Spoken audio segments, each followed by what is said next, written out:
to Blissful Transformations. This is a project that I'm currently doing. It's mostly finished. It's really only got two things that need to be done. The join area from one board to another, I'll be fixing those from behind, and it will also have a camphor laurel wood border all the way around it, and these camphor laurels have been taken down and replaced with koala habitat. In our area, they're actually a weed, they take over, so they've been taken down and placed with native plantation. The boards are marine ply, they're 9mm thick, they're 2.4 metres high, 1.2 metres wide, and there's 3 of them. I haven't before had wood delivered that where I haven't chosen them myself. These ones were delivered and they were all different colours.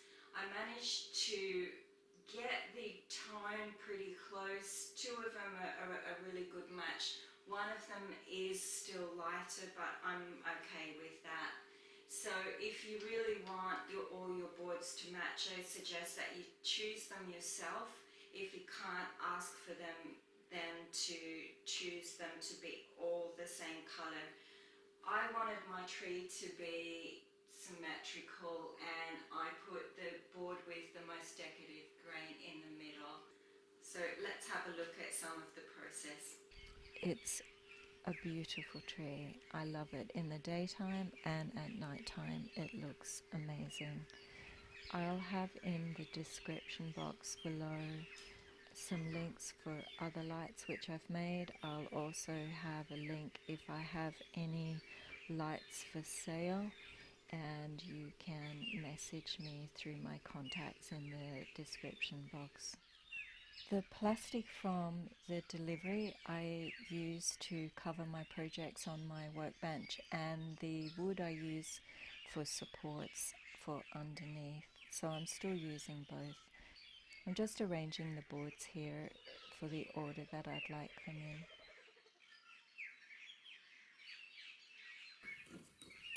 in. My little sweetie grandson, he's 12 months here.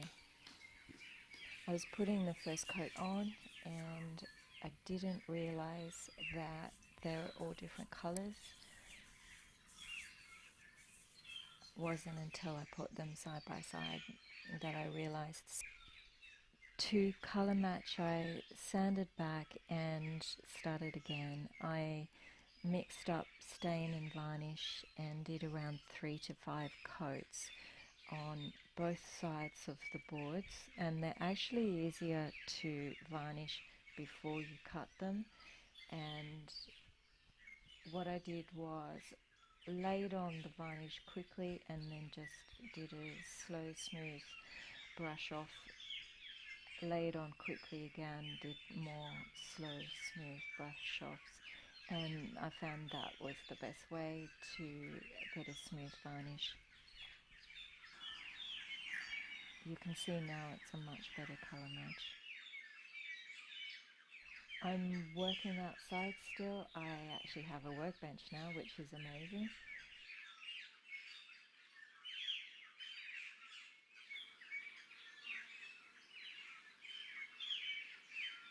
What I'm doing here is setting up a space so that I can use a previous tree which I cut out as a template.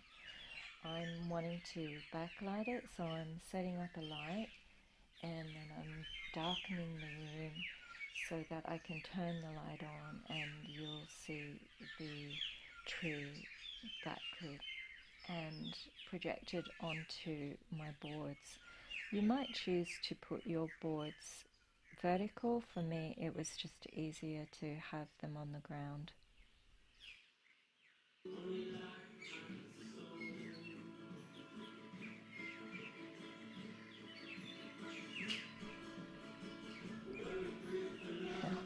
Always a bit of celebration. Celebration is good for the creative process, so whenever you can, celebrate.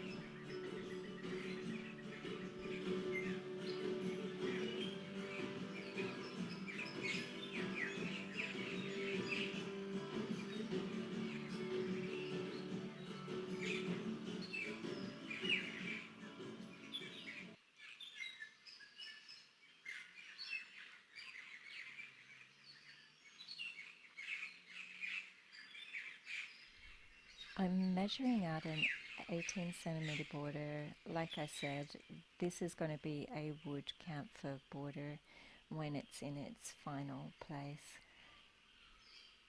Because I want my tree to be symmetrical, I'm just measuring it, making sure that the trunk is in the center.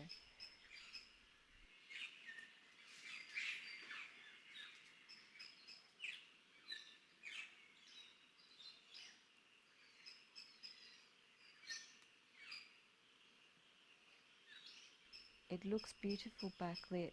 Up close, the borders are blurry, so working with it as a template helps, but it was hard to define where I was going to put my lines.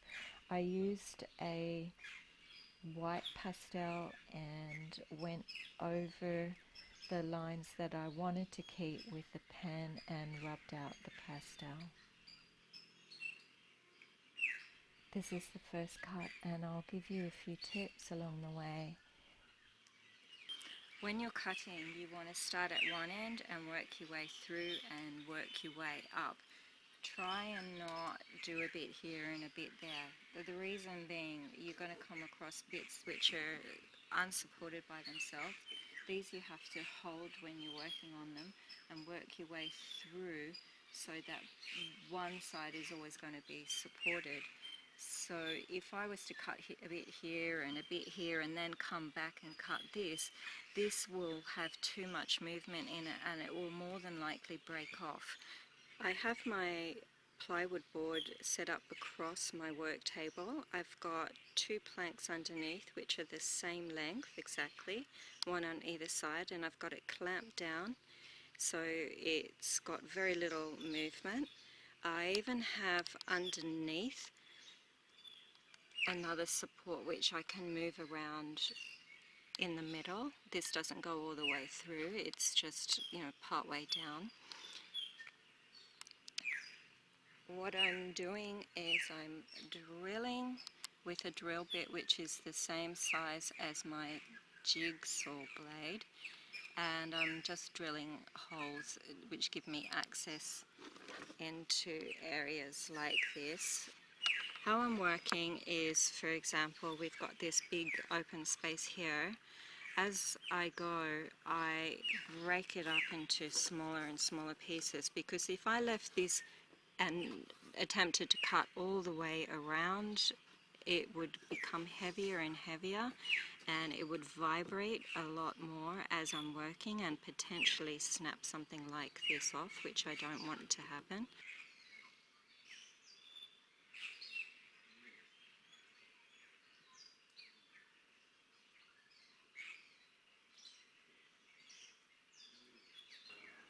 Nearly finished one of the three panels, and you can see that on three sides I actually have a 18 centimeter border, and on the inner part where it joins the trunk there's no border.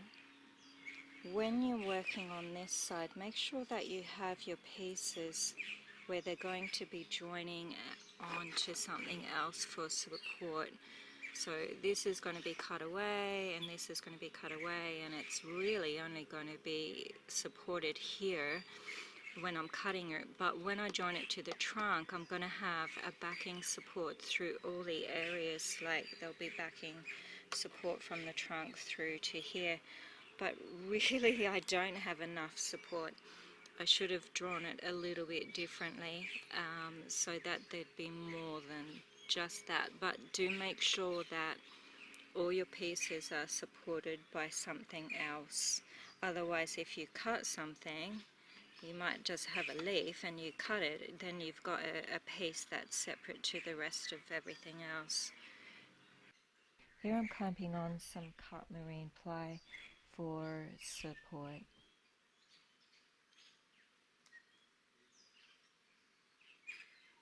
This is the last cut for the first board, and I'm wanting to do it slowly. I'm not wanting to cut all the way off the branch or all the way off the leaf, which I'm needing to separate, and then have the final bit that I want to cut off the other, because that will create too much vibration. So I'm doing it slowly. I'm going back and forth, so that the very final cut is only very small.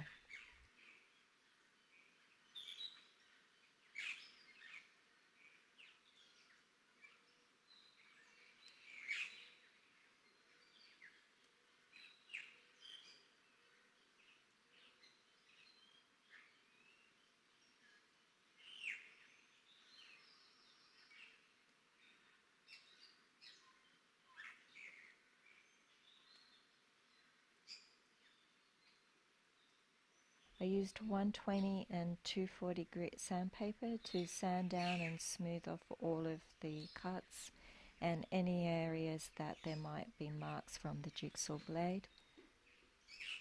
Made sure also that there was no pen lines left over. Here I'm doing the final varnish and making sure I get all the cut areas as well. For the drip marks that fall behind, I just every now and then go behind and brush those up. But you can see how flimsy the board is. So once you start cutting, it always needs to be supported. And I've been using wood that's the full length clamped behind, and always with two people.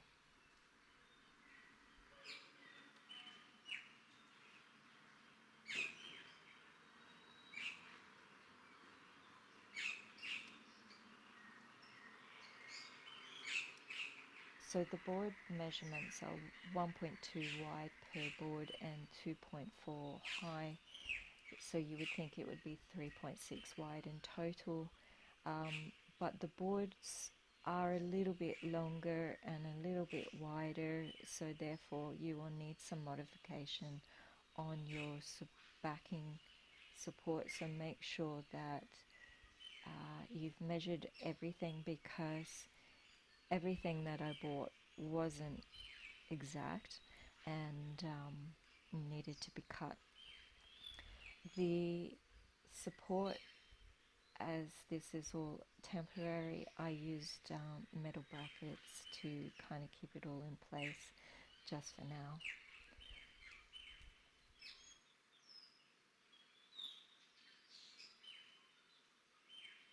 I'm hot gluing on the lights. The lights were long enough to be glued through the center and around the outside a couple of times, and they'll be easy enough to take off and then re-glue back on when the boards are in their permanent place. And this is what they look like from behind when turned on.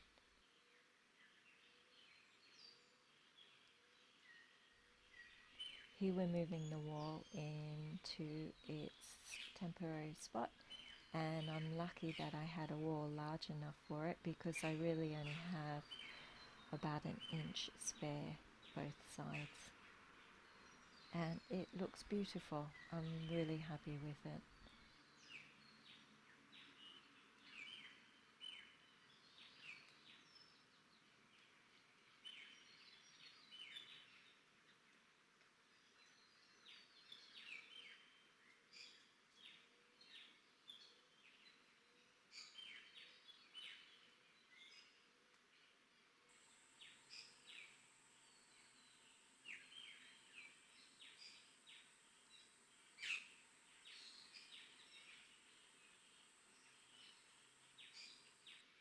This is it backlit again at night time.